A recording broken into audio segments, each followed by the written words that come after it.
adiante. Livro de Gênesis, capítulo de número 2, que diz assim, olha a palavra de Deus: assim os céus e a terra e todo o seu exército foram acabados. E havendo Deus acabado no dia 7º a sua obra que tinha feito, descansou no 7º dia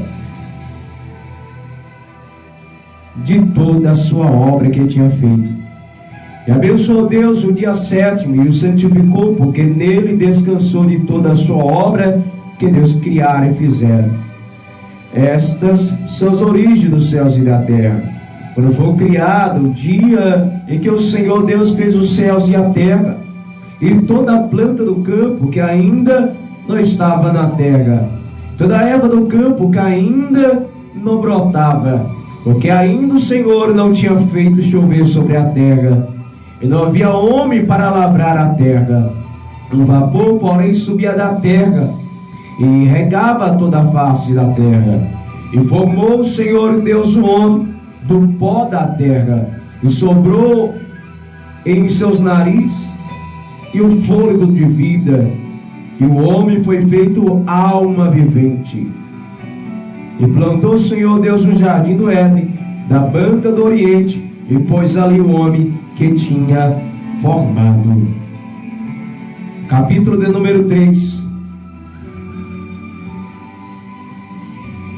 Aliás, verso de número 19, do capítulo de número 2 do livro de Gênesis, diz assim, olha, verso 18: e disse o Senhor Deus: não é bom que o homem esteja só, farei uma adjuntora que esteja como diante dele.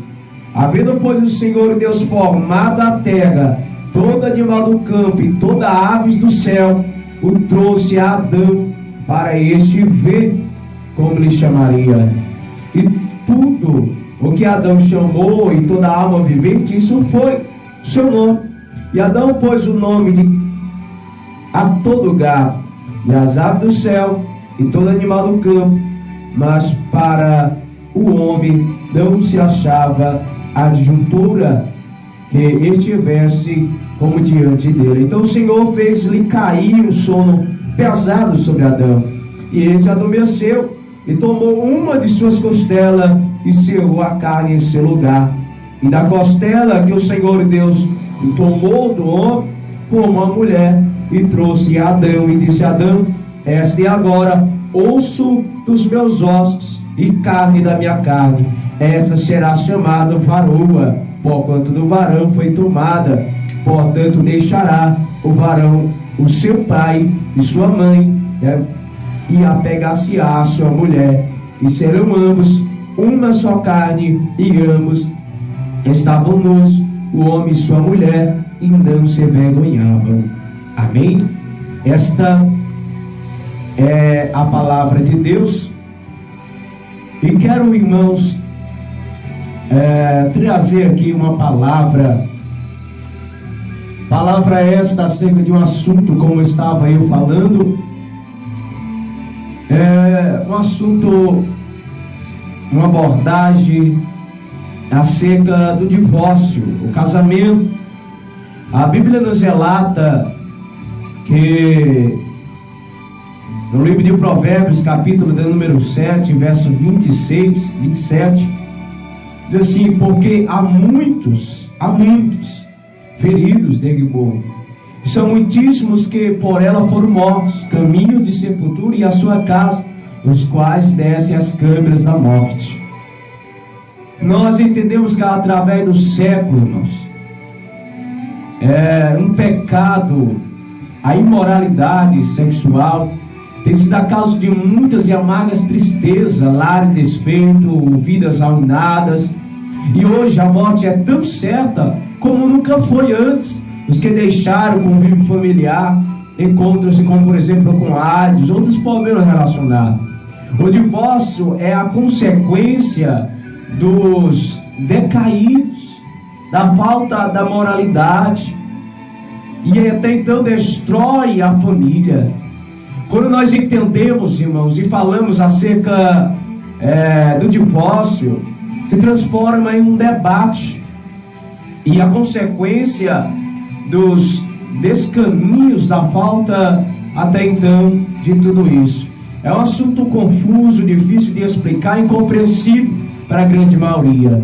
Por isso escolhemos Mateus capítulo 19 aqui neste momento, nesse texto, para trazer, para entendermos o assunto que vamos alinhar aqui, trazendo alguns pontos que é o objetivo deste assunto nesse dia. Entendemos, irmãos, que quando lembramos acerca do primeiro casamento, logo no início, ao qual Deus criou um casal feito de um homem e de uma mulher. Não foram dois homens ou uma mulher, nem duas mulheres para um homem. Gênesis 1:25 diz que era Adão e Eva. Nós entendemos que se formos trazer hoje esta palavra, em caso diante a lei, que não possamos falar, não podemos falar acerca mais disso, mas com base de um para o outro, Jesus referiu assim, dizendo ele: não tendes lido que aquele que fez no princípio macho e fêmea os fez, e disse: portanto deixará o homem pai e mãe, e se unirá à sua mulher, e serão dois numa só carne. Assim não são mais dois, mas uma só carne. Portanto, o que Deus ajuntou, não separe o homem. A história, ela nos traz para comprovar qualquer cerimônia ocorrida naquela época. Porém, havia um entendimento comum das famílias, irmãos, que estavam envolvidas, dadas em casamento pelos próprios pais. Era o costume, era uma prática que somente após a prática da poligamia, iniciada com Lameque, da quinta descendência de Caim, em que a Bíblia registra e trata da generação moral das famílias. Gênesis capítulo 4, verso 19, vamos ler isso, vamos entender. No capítulo de número 6, no verso 2, que diz que viram os filhos de Deus que as filhas dos homens eram formosas, e tomaram para si mulher de ouro, e todas que escolheram. Há duas hipóteses sobre quem são os filhos de Deus. A primeira, são descendentes de Sete, são anjos de Deus.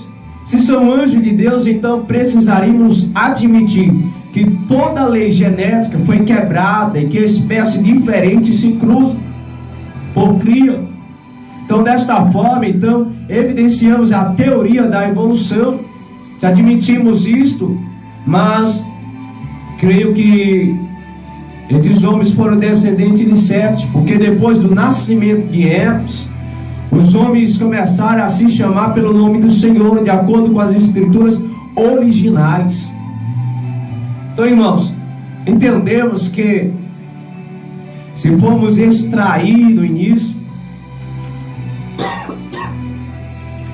vemos que o que Moisés ensinou a respeito do casamento, mesmo que a lei de Moisés vigora, o casamento era contrato entre as famílias.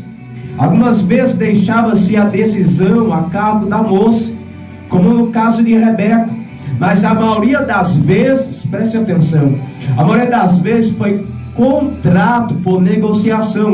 Por exemplo, Raquel, no tempo de Moisés, já a poligamia já estava instalada, daí a necessidade do divórcio para haver ordem. Mesmo assim, perante Deus, o homem permanecia faltoso pela dureza de seu coração. Foi Deus quem deu o mandamento: não adulterarás. Quem foi acompanhado com a pena da morte para os infratores? Como por exemplo, no livro de Êxodo 20, capítulo 4, Deuteronômio capítulo 22, entendemos que se um homem se casa e acha que sua esposa ela não seria mais virgem, ela seria apedrejada até a morte. Então observe que a prostituição foi grave, e as filhas de Israel pagaram por este pecado com suas vidas. Este pecado é chamado de loucura em Israel. Se um homem até então estaria sentenciado à morte. Então nós entendemos que, à luz dos fatos aqui, uma situação que um homem podia divorciar-se de sua mulher, será que é isso? Então achamos os termos que poderá fazer isso acontecer, ser explicado. Jesus disse aos fariseus que Moisés deu permissão por causa da dureza dos corações. Então observe bem que a Bíblia, ela nos traz esse elemento, ela nos direciona nesse fato, mas é um assunto que foi pela dureza dos corações.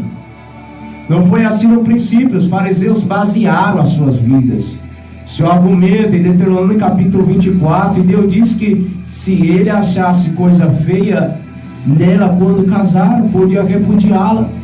Então o termo coisa feia, traduzido pela palavra ervash, em hebraico, quer dizer algo relacionado à nudez.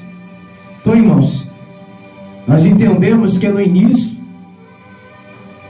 Moisés, ele deu carta de divórcio pela dureza do coração dos homens.